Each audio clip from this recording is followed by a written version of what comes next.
bienvenidos a este espacio. Hoy vamos a tocar el tema de ¿a qué vino realmente Jesús? O sea, si vino a morir, a derramar su sangre por nosotros, si eso es cierto, o ¿a qué vino realmente Jesús? Vamos a mirar esto, porque cuando tú crees que el Dios infinito manda a su hijo para que lo masacren, para que lo laceren, para que lo claven en una cruz, para que riegue su sangre y tú, por medio de esa sangre, eres salvo.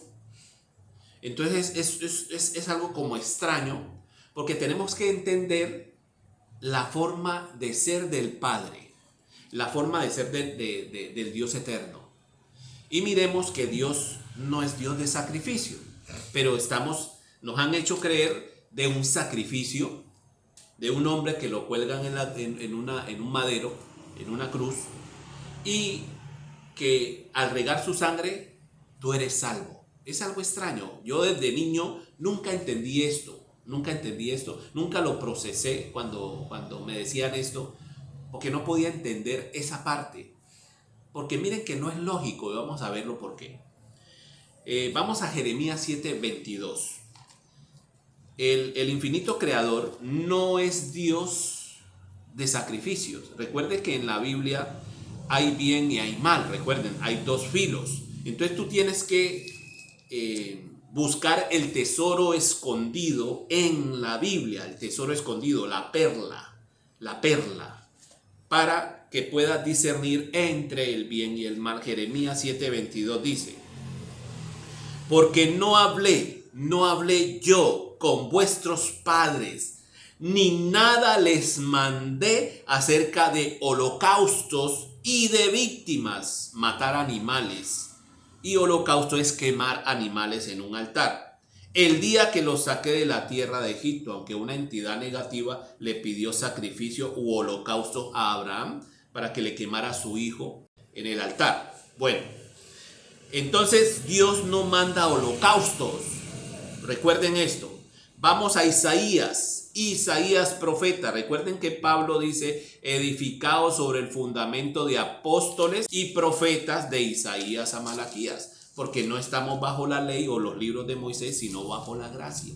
Entonces vamos a mirar esto. Isaías capítulo 1, versículo 11 hasta el 17. ¿Para qué me sirve? Dice Jehová.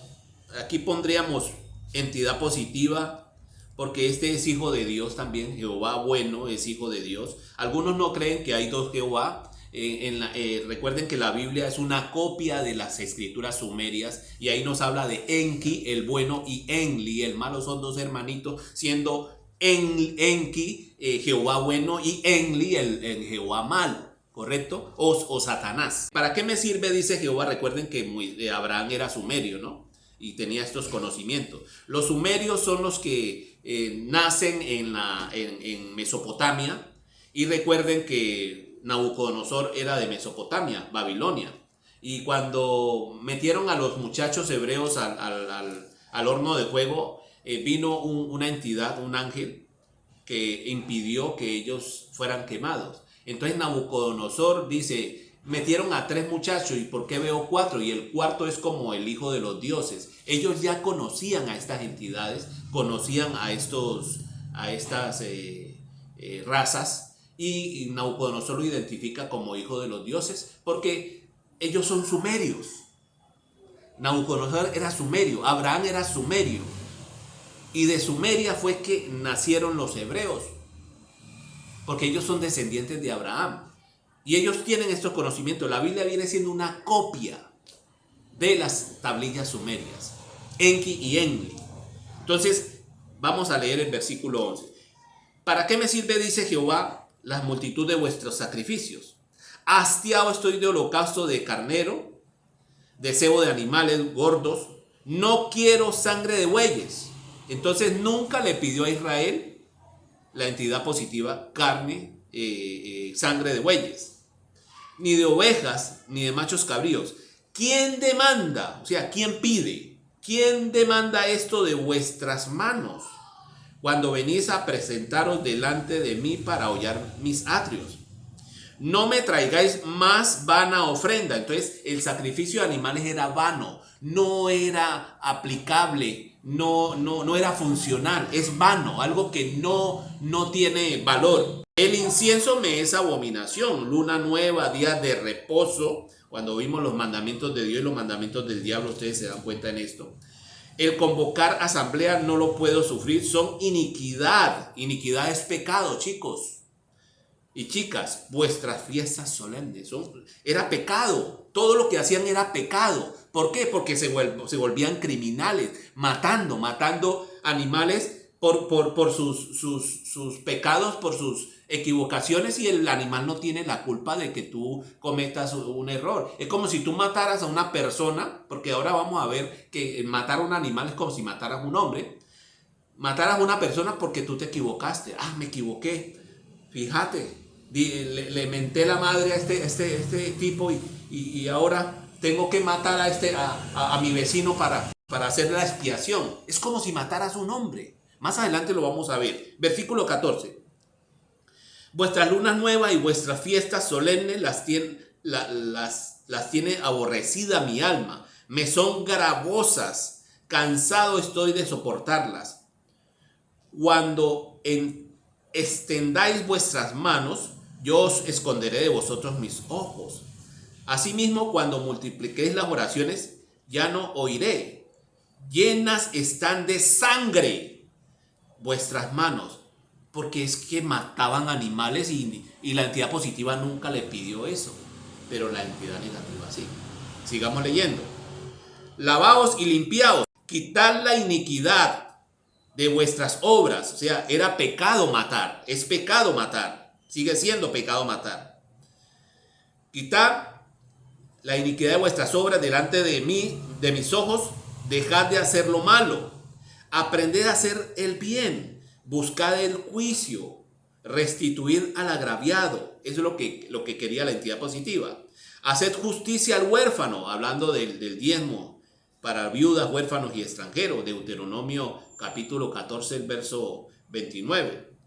Haced justicia al huérfano. Amparad a la viuda. Venid luego, dice el Jehová positivo, y estemos a cuenta. Si vuestros pecados fueren como la grana, como la nieve, serán emblanquecidos. Si fueren rojos como el carmesí, vendrá a ser como blanca lana. Ahí no hay sacrificio de ninguna naturaleza. Ahí solamente están hablando es que hagas el bien al huérfano, al pobre, a la viuda. Y eso cubre multitud de pecados. Entonces, noten bien esto, noten bien este lineamiento, mis queridos amigos. Y yo les dije que matar a un animal es como matar a tu vecino. Isaías 66 y el versículo 3 dice así: el que sacrifica buey es como si matase a un hombre. Imagínense, Israel matando animales por el pecado de ellos. Cometías un error y matabas a un animal por tu pecado. Dios no puede mandar un culto de esa naturaleza, porque si matas a un buey es como si mataras a tu vecino. Entonces vamos a mirar lo que sigue diciendo. El que sacrifica buey es como si matase a un hombre. El que sacrifica oveja como si degollase un perro. El que hace ofrenda como si ofreciere sangre de cerdo. El que quema incienso como si bendijese a un ídolo. Porque escogieron sus propios caminos, o sea, su propia religión, su propia creencia, y su alma amó sus abominaciones. Entonces, mis queridos amigos, Dios no es Dios de esto es grotesco. Dios no tiene nada que ver con sangre ni con sacrificios. Tengan cuidado en eso, porque Dios no es un Dios salvaje, no es un salvaje que exige sacrificio, no. Eso es ridículo cuando tú te hacen creer eso, te están haciendo creer en el Dios Molot, el que pide sacrificio, el que pide sangre, el que pide que le sacrifiquen hombres, ¿correcto? El que le pide que le sacrifiquen niños, el que pide que le sacrifiquen animales, porque se alimenta de esa sangre, ¿correcto? Le encanta la hemoglobina, es olor grato a él, olor grato, qué rico, la sangre asada, ¿ya entiendes? Por eso es que el ser humano es carnívoro, aunque no es carnívoro por naturaleza, porque nosotros tenemos 8 metros de intestino, y todo ser herbívoro tiene los intestinos largos, como la vaca, como el caballo, como el chivo y nosotros. Todos los que son carnívoros son de intestinos cortos y los herbívoros son de intestinos largos. Pero nosotros nos gusta la carne porque ellos nos metieron su impronta genética a nosotros. Tenemos un cerebro reptiliano, el ser humano es casa para ellos. Volveré a mi casa donde salí. ¿Cómo puede alguno entrar en la casa del hombre fuerte y saquear sus bienes si primero no le ata? Entonces tienen al ser humano como casa, y por eso es que nosotros, aunque no somos carnívoros, comemos carne porque fuimos alterados genéticamente. Estas entidades nos alteraron, entonces tenemos su impronta genética y por eso, siendo herbívoros, comemos carne. Y pasamos por un restaurante y el olor, wow, ahí está el reptil, ¿ya entiendes? Vamos a Hebreos capítulo 10, versículo 5. Por lo cual, entrando en el mundo, dice: sacrificio y ofrenda no quisiste, mas me preparaste cuerpo. Aquel verbo se hizo carne. Holocaustos y expiaciones por el pecado no te agradaron. Entonces dije: he aquí que vengo, oh Dios, para hacer tu voluntad, como en el rollo del libro está escrito de mí. Por eso el Mesías decía: las escrituras son las que dan testimonio de mí. Entonces, sacrificio y ofrenda no quisiste.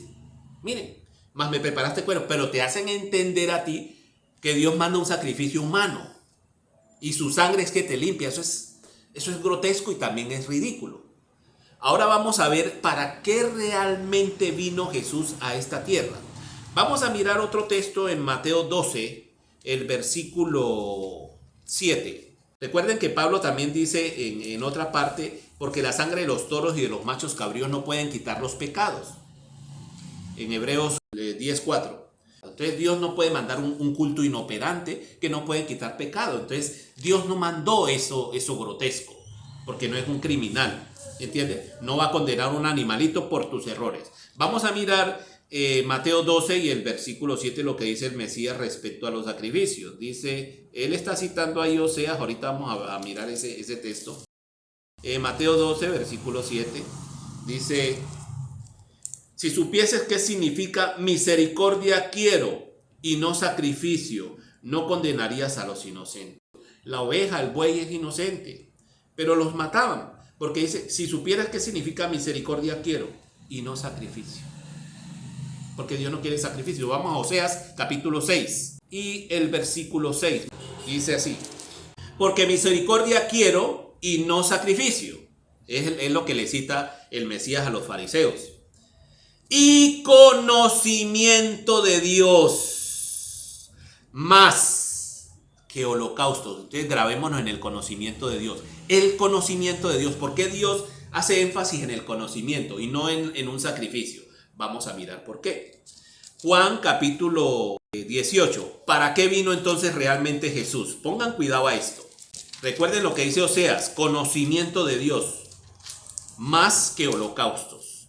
18:36. Dice el Mesías a Pilato: respondió Jesús: mi reino no es de este mundo. Si mi reino fuera de este mundo, mis servidores pelearían. Wow. Entonces, si este mundo fuera posesión, digamos, de Dios, entonces sus servidores pelearían para que yo no fuera entregado a los judíos. Entonces, miren que Jesús no vino a que lo mataran. Está diciendo que si fuera el reino de este mundo, sus servidores pelearían para que él no fuera entregado a los judíos. Pero mi reino no es de este mundo. Entonces, ¿a qué vino Jesús? El versículo que sigue lo dice. Le dijo entonces Pilato: luego tú eres rey. Respondió Jesús: tú dices que yo soy rey. Y hay un punto allí. Y concéntrense en esto que viene después del punto. Yo para esto he nacido. Ahí está diciendo, ¿para qué vino? Yo para esto he nacido y para esto he venido al mundo, para dar testimonio a la verdad. No vino a que lo mataran. No vino a que regaran su sangre y creyéramos en esa sangre. No vino a que creyéramos en un sacrificio. Vino para dar testimonio a la verdad. Todo aquel que es de la verdad oye mi voz. Mis ovejas oyen mi voz, yo las conozco y me siguen. Mira, una voz te hace salvo. Una palabra que salga de Cristo es la que te hace salva. No un sacrificio, no su sangre, no su asesinato. Es lo que salió de su boca, el fruto del árbol de vida, el fruto del árbol de vida. Recuerden lo que dice Isaías 57, el versículo 19, produciré fruto de labios. No es buen árbol el que da malos frutos, ni árbol malo el que da buen fruto. El hombre bueno del buen tesoro de su corazón saca lo malo. El hombre malo del mal tesoro de su corazón saca lo malo. Y el hombre bueno del buen tesoro de su corazón saca lo bueno. Porque de la abundancia del corazón habla la boca. Lo que habla la boca es el fruto.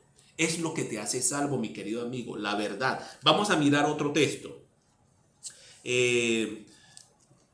Segunda de Tesalonicenses, el capítulo 2.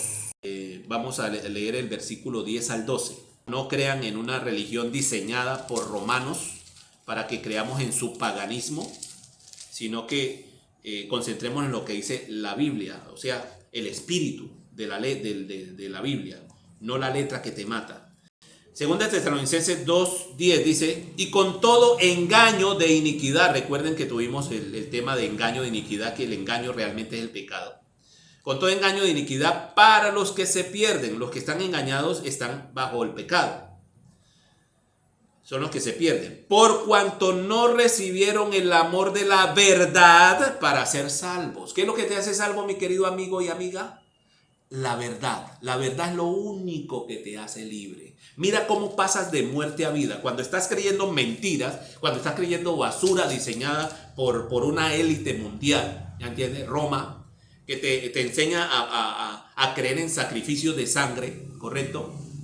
Y esta entidad oscura que te enseña a que adores con el sacrificio de sangre. Entonces, cuando tú crees en eso, estás muerto. Estás en iniquidad, engaño de iniquidad. Vamos a mirar cómo pasas de ese engaño de iniquidad o muerte a vida. Vamos a Juan capítulo 5 y el versículo 24. De cierto os digo, el que oye mi palabra, es la palabra, el fruto que sale del árbol de vida, y cree al que me envió, tiene vida eterna. Mira que no está hablando de sangre allí. No está hablando de sacrificio en la cruz. Tienes vida eterna cuando oyes su palabra y crees al que le envió. Tienes vida eterna, dice. Y no vendrá a condenación, mas ha pasado de muerte, donde estabas en pecado. Pecado es el engaño. A vida en la verdad. Lo único que te hace salvo, mi querido amigo, es la verdad. No creas en religiones diseñadas, porque la Biblia está alterada, nos alteraron. Daniel 7:25 dice que cambiarían la ley. Y lo que estás leyendo ahorita es una religión amañada, y han puesto y han plasmado esos textos allí. Por eso es que dice Apocalipsis, el que añada, Dios añadirá las plagas, porque eso lo iban a hacer y ya lo hicieron hace muchos siglos atrás, para que nosotros creyéramos en tonterías. No, Cristo vino a dar testimonio a la verdad, y la verdad es lo único que te hace salvo. Grábate eso en tu mentecita, amigo y amiga. Vamos a leer otro texto. 1 Timoteo 2, el versículo 3 y 4. Dice aquí, porque esto es bueno y agradable delante de Dios nuestro Salvador, el cual quiere que todos los hombres sean salvos. ¿Cómo eres salvos? Lo que sigue. Y vengan al conocimiento de la verdad. Lo único que te hace salvo, mi querido amigo, es el conocimiento de la verdad. Recuerden lo que dice Oseas 6:6. Misericordia quiero y no sacrificio, conocimiento de Dios antes que holocaustos. Espero que hayan tenido claro esto. Yo para esto he venido, y para esto he venido al mundo, dijo el Mesías, para dar testimonio a la verdad. El que oye mi palabra y crea que me envió, tiene vida eterna. Ahí no habla nada de sacrificio de sangres. Espero que le hayan quedado claro, porque Dios no es un Dios de sacrificio, no es un Dios salvaje. Es un Dios de amor y es un Dios de verdad. Y la verdad es lo único que nos hace libres. Que tengan buen día. Shalom. Bendiciones.